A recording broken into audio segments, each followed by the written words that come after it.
नमस्कार साथियों, स्वागत है आपका हमारे चैनल पर। आज के इस वीडियो में हम बात करने वाले हैं जो कि आपके लिए बेहद खुशखबरी की बात है कि पुलिस में 24,000 नए पदों पर भर्ती होगी। सिपाही और दरोगा के लिए सीधी भर्ती का विज्ञापन जल्द जारी होगा। अगर भर्ती की तैयारी क्या है तो उसके बारे में बात करें तो उत्तर प्रदेश पुलिस भर्ती एवं प्रोन्नति बोर्ड ने 2400 पदों पर भर्ती की तैयारी पूरी कर ली है। सिपाही के 19,220 पदों पर और दरोगा के 4543 पदों पर भर्ती होगी। शासन का ग्रीन सिग्नल मिलते ही विज्ञापन जारी हो जाएगा और संभव है कि 15 जून तक विज्ञापन जारी हो। अगर सिपाही भर्ती के पदों का विवरण की बात करें तो टोटल तो पद 19,220 हैं और जिसमें सिपाही पीएसी के 9,837 हैं। सिपाही पीएसी महिला वाहिनी के अगर बात की जाए तो 2,282 हैं। सिपाही नागरिक पुलिस में 3,245 हैं। सिपाही सशस्त्र पुलिस में 2,444 हैं। सिपाही विशेष सुरक्षा बल में 1,341 पद हैं और घुड़सवार पुलिस में 71 पद हैं। अगर दरोगा भर्ती के पदों के विवरण की बात की जाए तो टोटल पद 4,543 हैं, जिसमें नागरिक पुलिस 4,242 हैं। महिला वाहिनी के लिए प्लाटून कमांडर जो होते हैं उनके लिए 106 पद हैं। विशेष सुरक्षा बल के लिए 60 हैं और सशस्त्र पुलिस के लिए जो प्लाटून कमांडर होता है उसके लिए 135 पद हैं। अगर बात की जाए इसमें एक्सपेक्टेड एप्लीकेशन का कितने पढ़ सकते हैं तो सिपाही और दरोगा के लिए कम से कम 35 लाख एप्लीकेशन की संभावना है, क्योंकि पिछले साल जो सिपाही नागरिक पुलिस के 60,244 पदों पर जब 48 लाख एप्लीकेशन आए थे, तो इस बार भी काफ़ी बड़ा कंपटीशन होने वाला है।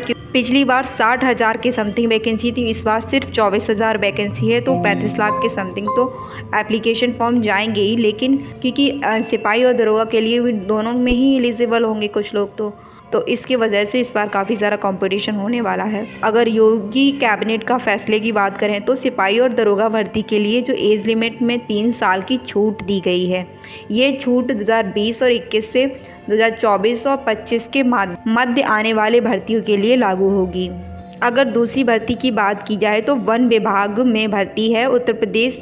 वन विभाग में अगर भर्ती की बात करें तो उत्तर प्रदेश वन विभाग में समूह ख और ग के लिए पद के लिए उत्तर प्रदेश लोक सेवा आयोग और उत्तर प्रदेश अधीनस्थ सेवा चयन आयोग के लिए भर्ती प्रस्ताव भेज दिया गया है, जिसमें कि 1962 पद रिक्त हैं। प्रांतीय वन सेवा में अगर बात की जाए तो 74 पदों के लिए प्रस्ताव भेजा गया है, जिसमें फॉरेस्ट गार्ड के 1,636 पदों के लिए भर्ती का प्रस्ताव UPSSC को भेजा गया है।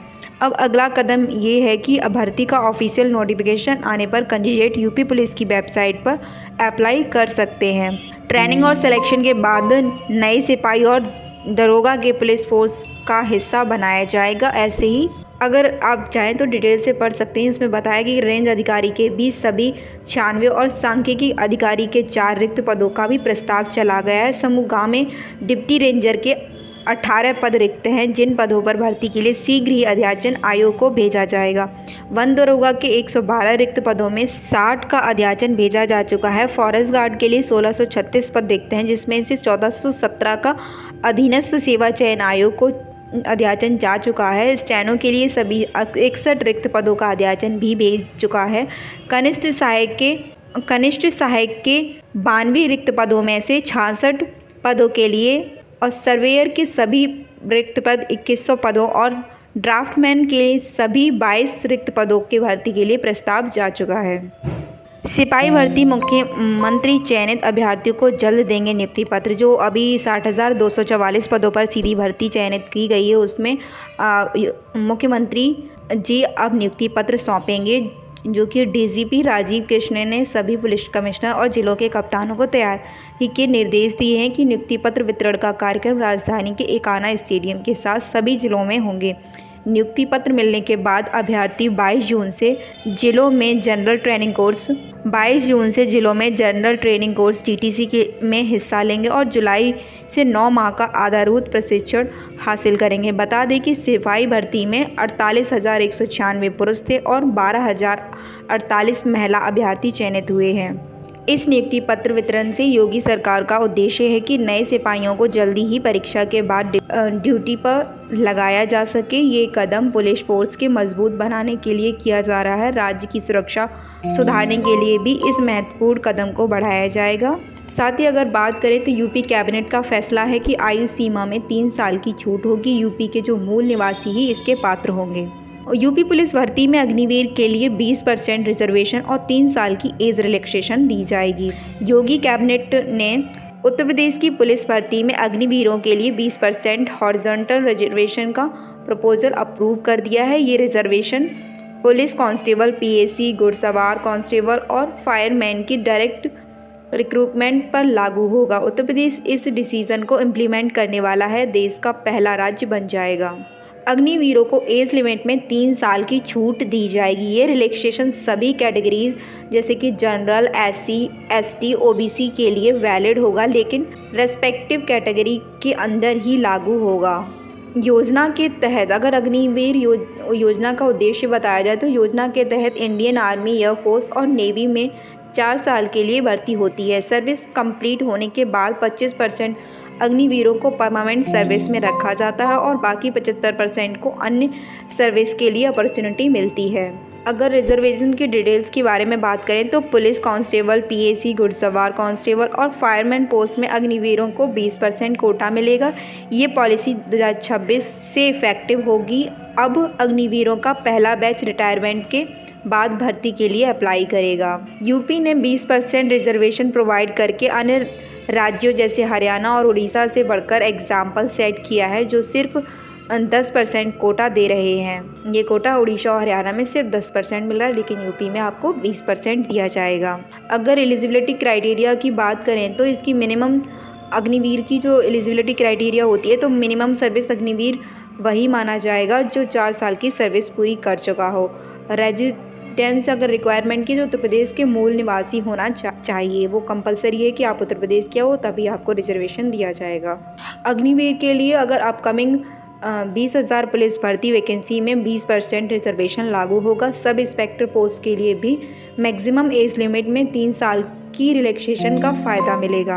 जो माननीय योगी आदित्यनाथ जी ने अग्निपथ योजना के शुरू होने के वक्त ही प्रॉमिस किया था कि अग्निवीर को पुलिस में और पीएसी भर्ती में प्रायोरिटी मिलेगी। ये 20% रिजर्वेशन का डिसीजन उनका वादा पूरा करता है और ट्रेंड यूथ को एक नया करियर अपॉर्चुनिटी भी देता है।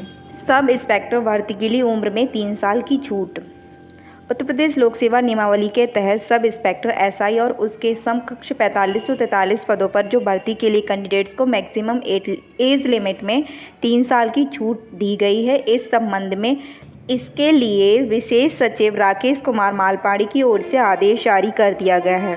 इस आदेश का पत्र डीजीपी को भी भेजा जा चुका है। विशेष सचिव के पत्र के मुताबिक चयन वर्ष 2020 से 21 से चयन वर्ष 2024 और 25 तक उप निरीक्षक नागरिक पुलिस व इसके समकक्ष पदों पर 4543 रिक्तियों की सापेक्ष सीधी भर्ती में सभी वर्गों के लिए छूट दी जाएगी। जो सब इंस्पेक्टर नागरिक पुलिस और समकक्ष पोस्ट के लिए एज रिलैक्सेशन एप्लीकेबल होगा। एप्लीकेबल फॉर ऑल कैटेगरीज, मतलब सारी कैटेगरीज में भी होगा।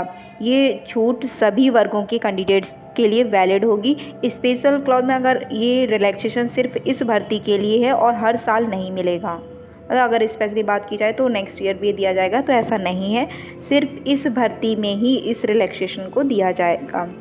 अगर एज लिमिट विद रिलैक्सेशन है तो मिनिमम एज 21 साल होनी चाहिए, मैक्सिमम एज 28 साल होनी चाहिए। With 3 year relaxation maximum 31। पास के एग्जाम्पल्स को लेकर देखें तो जो 2023 में 60,244 पोस्ट पर सिपाही भर्ती के दौरान भी 3 साल की एज रिलैक्सेशन दी गई थी। विशेष सचिव के पत्र के अनुसार ये नोटिफिकेशन डीजीपी को भेजा जा चुका है। ये एक यूनिक अपॉर्चुनिटी है उन कैंडिडेट्स के लिए जो एज रिलैक्सेशन के बाद एलिजिबल होते हैं। नेक्स्ट अगर बात की जाए हवलदार और नायब सूबेदार की भर्तियों के बारे में, तो Indian army recruitment for outstanding sports person, मतलब भारतीय सेना ने उत्कृष्ट खिलाड़ियों के लिए भर्ती ट्रायल के लिए अविवाहित पुरुष और महिला उम्मीदवारों से आवेदन मांगे हैं। इसके तहत हवलदार और सूबेदार पदों पर नियुक्तियां की जाएंगी। इच्छुक उम्मीदवार भारतीय सेना की वेबसाइट पर जाकर आवेदन पत्र डाउनलोड कर सकेंगे। इसे भरकर दस्तावेज की स्वप्रमाणित फोटोकॉपी के साथ निर्धारित पते पर 15 जून 2025 तक डाक से भेज दें। हवलदार की जो खेल उपाधियाँ होंगी वो राष्ट्रीय प्रतियोगिताओं में राज्य प्रतिनिधित्व करके जूनियर सीनियर स्तर पर पदक जीता हो या अंतर्राष्ट्रीय स्तर पर देश का प्रतिनिधित्व किया हो। राष्ट्रीय या अंतर्राष्ट्रीय प्रतियोगिताओं में जूनियर व सीनियर स्तर पर किसी राज्य या देश का प्रतिनिधित्व किया हो। खेलो इंडिया गेम्स और यूथ गेम्स या उससे ऊपर का पदक जीता हो। नायब सूबेदार के लिए अगर पद की बात करें तो खेल में उपाधियां होनी चाहिए, जैसे कि विशेष चैंपियनशिप होनी चाहिए या एशियाई चैंपियनशिप में कोई पदक जीता हो या एशियाई खेलों में कोई पदक जीता हो या राष्ट्रमंडल खेल विश्व कप में कोई पदक जीता हो। एशियन गेम्स और राष्ट्रमंडल खेल विश्व कप में 2 बार भारत का प्रतिनिधित्व, ओलंपिक में देश का प्रतिनिधित्व किया हो। नायब सूबेदार बनने के लिए आपकी ये उपलब्धियाँ होनी चाहिए। योग्यता अगर बात की जाए तो 10वीं पास या इसके समकक्ष होनी चाहिए। वेतनमान तय मानकों के अनुसार दिए जाएंगे। चयन प्रक्रिया, इसका एड्रेस होगा PT sports directorate general staff, PT एवं खेल निदेशालय, सामान्य कर्मचारी शाखा, IHQ ऑफ MOD, कमरा नंबर 747 ए, विंग, सेना भवन, नई दिल्ली 110011। हवलदार की अगर एज लिमिट की बात की जाए तो वो 17.5 साल मिनिमम होनी चाहिए, मैक्सिमम 25 साल होनी चाहिए। डेट ऑफ बर्थ की बात करें तो 30 सितंबर 2000 से 1 अक्टूबर 2007 के बीच का होना चाहिए। क्वालिफ़िकेशन तो आपको पता ही है, 10th पास होना चाहिए। नायब सूबेदार की अगर एज लिमिट हवलदार के सेम ही है। सिलेक्शन प्रोसेस की बात की जाए तो कैंडिडेट्स को सिलेक्शन इन स्टेप्स के माध्यम से होगा, जैसे फिजिकल स्टैंडर्ड हाइट मेल की होनी चाहिए 170 सेंटीमीटर और फीमेल की 162 सेंटीमीटर होनी चाहिए। चेस्ट एक्सपेंशन की बात की जाए तो मिनिमम 5 सेंटीमीटर का एक्सपेंशन होना चाहिए। वेट, हाइट और वेट एज के प्रोपोर्शन में हो। अदर टेस्ट जैसे फिजिकल एफिशिएंसी टेस्ट होगा, स्पोर्ट्स स्किल टेस्ट होगा, document verification and medical test के बाद ये प्रोसीजर रहेगा। और विज़न एंड हियरिंग का भी टेस्ट किया जाएगा, जिसमें 6/12 से 6/61 के रेंज में होना चाहिए। हियरिंग 6 मीटर की डिस्टेंस से क्लियर सुनाई देता हो। एप्लीकेशन फ़ी इसे फ्री है, कोई एप्लीकेशन फ़ीस नहीं होती। इसकी सैलरी अगर बात की जाए तो इंडियन आर्मी के डिसाइड पे मैट्रिक्स के अकॉर्डिंग दी जाएगी। So don't miss the golden opportunity. अगर आप एलिजिबल हैं इस जॉब के लिए तो आप तुरंत अप्लाई करें। For more update subscribe my channel और वीडियो को लाइक और शेयर करना बिल्कुल भी ना भूलें। जय हिंद, जय भारत, बेस्ट ऑफ लक।